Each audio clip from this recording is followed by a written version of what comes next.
নতুন মন্ত্রিসভার খুঁটিনাটি ও নানা পরিসংখ্যান আমরা জানাবো অর্জিতা। এর আগেও আসলে আমরা যেটি বলছিলাম যে এবারের যে মন্ত্রিসভা হয়েছে নবীন প্রবীণ মিলিয়ে একটি যে বৈচিত্র্যময় একটি পরিসংখ্যান যেটি আমরা দেখেছি। প্রথমেই আমরা দেখে নিতে চাই মির্জা ফখরুল ইসলাম আলমগীর বিএনপি মহাসচিবের দায়িত্ব পালন করছেন। তিনি এবারের যেই সরকার গঠন করেছে বিএনপি, সেই সরকারে স্থানীয় সরকার, পল্লী উন্নয়ন ও সমবায় মন্ত্রণালয়ের দায়িত্ব পেয়েছেন। তিনি মূলত ৯০-এর দশকের শুরুতে বিএনপিতে যোগ দেন এবং ২০০১ থেকে ২০০৬ সাল বিএনপির যেই সরকার গঠন করেছিল সেই সরকারেও তিনি প্রতিমন্ত্রীর দায়িত্ব পালন করেছিলেন। তিনি এর আগে ৬বার জাতীয় সংসদ নির্বাচনে অংশগ্রহণ করেছেন, এর মধ্যে ৩বার তিনি নির্বাচিত হয়েছেন। ৬০-এর দশকে ঢাকা বিশ্ববিদ্যালয় ছাত্র ইউনিয়নের রাজনীতি করেছেন, তারপরই তার বিএনপিতে আসা এবং বিএনপির শীর্ষস্থানীয় নেতৃত্বে তিনি রয়েছেন। এবং তারপরে আমির খসরু মাহমুদ চৌধুরী অর্থ পরিকল্পনা মন্ত্রণালয়ের দায়িত্ব পেয়েছেন। এর আগের যেই বিএনপির সরকার, সেই সরকারে তিনি বাণিজ্য মন্ত্রীর দায়িত্ব পালন করেছিলেন এবং সেজন্যই মূলত তাকে এই গুরুত্বপূর্ণ মন্ত্রণালয়ের দায়িত্ব দেওয়া হয়েছে বলে অনেক জায়গায় আসলে এটি শোনা যাচ্ছে। আমির খসরু মাহমুদ চৌধুরী চট্টগ্রাম স্টক এক্সচেঞ্জের প্রতিষ্ঠাতা চেয়ারম্যান এবং দক্ষিণ এশিয়া এক্সচেঞ্জ ফেডারেশনের প্রথম সভাপতি ছিলেন এবং তিনি বিএনপির স্থায়ী কমিটির সদস্য। ৬বার জাতীয় সংসদ নির্বাচনে অংশগ্রহণ করেছেন আমির খসরু মাহমুদ চৌধুরী, তার মধ্যে ৫বারই তিনি নির্বাচিত হয়েছেন এবং রাজনীতির পাশাপাশি তিনি কিন্তু সফল ব্যবসায়ী হিসেবেও বেশ পরিচিতি লাভ করেছেন ইতোমধ্যেই।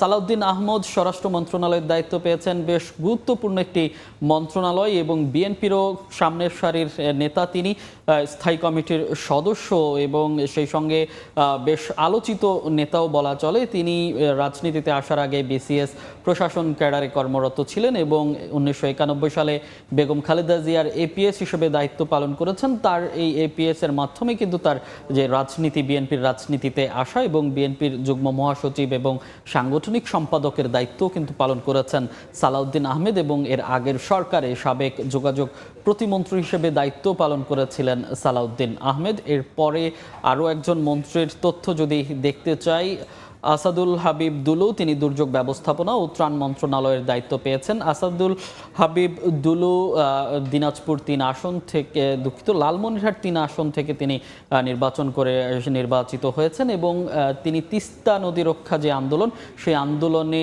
সামনের সারির নেতা ছিলেন এবং সেই আন্দোলনের মাধ্যমেই তিনি আলোচনায় আসেন এবং সবশেষ তিনি পূর্ণমন্ত্রী। এর আগে তিনি উপমন্ত্রীর দায়িত্ব পালন করেছিলেন, খাদ্য উপমন্ত্রীর দায়িত্ব পেয়েছিলেন তিনি।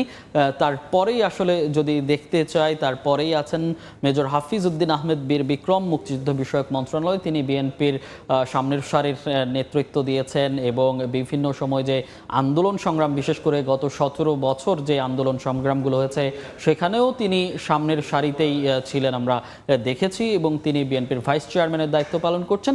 সাবেক যে পানি সম্পদ মন্ত্রী তিনি এবং যেই মন্ত্রণালয়ে, অর্থাৎ এর আগেও তিনি মন্ত্রণালয়ে ছিলেন এবং এবার তিনি নতুন করে মুক্তিযুদ্ধ বিষয়ক মন্ত্রণালয়ের দায়িত্ব পেয়েছেন। তারপরে আছেন ডাক্তার AJM জাহিদ হোসেন, তিনি মহিলা শিশু ও সমাজ কল্যাণ মন্ত্রণালয়ের দায়িত্ব পেয়েছেন। তিনি একজন চিকিৎসক, বর্তমান বাংলাদেশ মেডিকেল বিশ্ববিদ্যালয় BMU এবং তৎকালীন BSMMU এর ইউরোলজি বিভাগের অধ্যাপক ছিলেন। তিনি আলোচনায় আসেন মূলত বিএনপির সাবেক চেয়ারপারসন বেগম খালেদা জিয়ার চিকিৎসক হিসেবে যখন ছিলেন, বিশেষ করে বেগম খালেদা জিয়া যখন অসুস্থ ছিলেন, এভারকেয়ার হাসপাতাল থেকে লন্ডন যেখানেই আসলে চিকিৎসা নিয়েছেন সেখানেই সঙ্গী ছিলেন ডাক্তার AJM জাহিদ হোসেন। সেই সঙ্গী এবং বেগম জিয়ার যে দেখভাল করেছেন সেটি নিয়েই তিনি বেশ আলোচিত এবং তিনি বিএনপির ভাইস চেয়ারম্যানও ছিলেন এর আগে।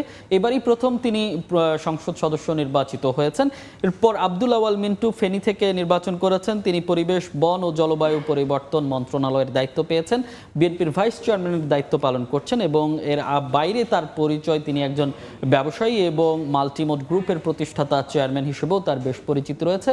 ২০২৬ জাতীয় সংসদ নির্বাচনে অংশগ্রহণ করে তিনি নির্বাচিত হয়েছেন। আমরা আসলে যেটি দেখেছি, মিজানুর রহমান মিনু ভূমি মন্ত্রণালয়ের দায়িত্ব পেয়েছেন। তিনিও বেশ আলোচনায় এসেছেন নতুন হিসেবে। এর আগে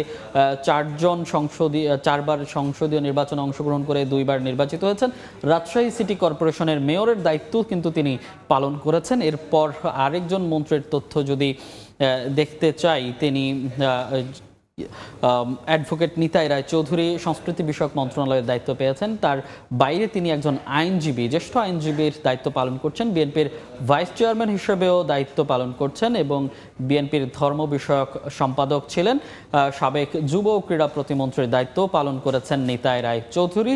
তো এখনকার মতো এই যে বিএনপি যে মন্ত্রী পরিষদ গঠন করেছে, মন্ত্রীদের এই ছিল এখনকার মতো। পরবর্তীতে আমরা অবশ্যই আরও জানাবো অন্যান্য মন্ত্রীদের যেই তথ্য।